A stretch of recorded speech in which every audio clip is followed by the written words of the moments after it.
एक दिन एक शिकारी भयानक वन में शिकार करते समय पत्थर, पानी, हवा की चोट से अत्यंत दुर्गति में पड़ गया। कुछ दूर आगे बढ़ने पर उसे एक वृक्ष दिखाई दिया। उसकी छाया में जाने पर उसे कुछ आराम मिला। तब उसे स्त्री बच्चों की चिंता सताने लगी। इधर सूर्यास्त भी हो गया था। ठंड के कारण उसके हाथ पैर में कंपन हो रहा था और दांत किटकिटा रहे थे।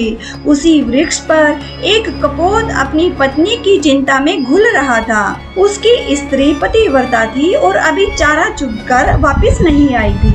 वस्तुतः वह इसी व्याध के पिंजड़े में पड़ी थी। कपोत उसके ना लौटने पर विलाप कर रहा था।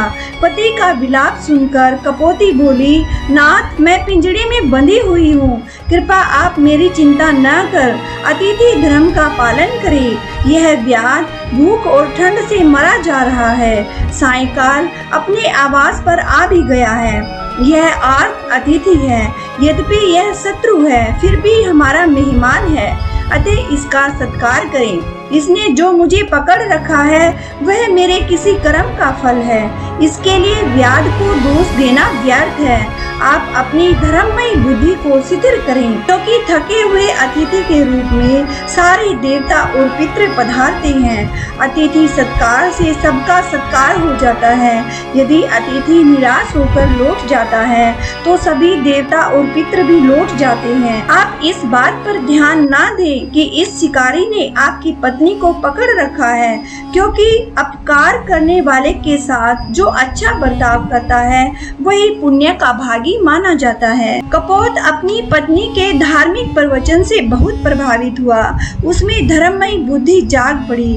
उसने शिकारी के सामने उपस्थित होकर कहा, तुम मेरे घर पर आए हुए अतिथि हो। मेरा कर्तव्य है कि मैं प्राण देकर भी तुम्हारी सेवा करूं। इस समय तुम भूख और ठंड से मृत प्राय हो रहे हो।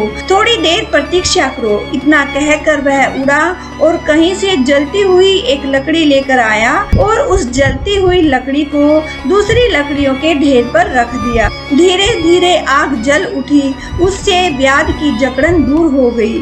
तब कपोत ने व्याध की परिक्रमा करके अपने को अग्नि में झोंक दिया। व्याध उसे अग्नि में प्रवेश करते देखकर घबरा गया और अपने को धिक्कारने लगा। फिर उसने कपोती और अन्य पक्षियों को पिंजड़े से निकालकर छोड़ दिया और कपोती ने भी अपने पति के पद का अनुसरण किया। तत्पश्चात कपोत और कपोती देवता के समान दिव्य शरीर धारण करके विमान पर चढ़कर स्वर्गलोक की ओर प्रस्थित हुए। उन्हें जाते देखकर व्याध ने उनकी शरण ली और अपने उद्धार के लिए उपाय पूछा। इस पर कपोत ने उसे गोदावरी में स्नान करने की बात कही और जीवन पर्यंत अहिंसा का मार्ग अपनाने के लिए प्रवचन किया। 1 मास तक गोदावरी स्नान करके वह शिकारी भी स्वर्गलोक को चला गया। गोदावरी का वह स्थान आज भी कपोत तीर्थ के नाम से विख्यात है।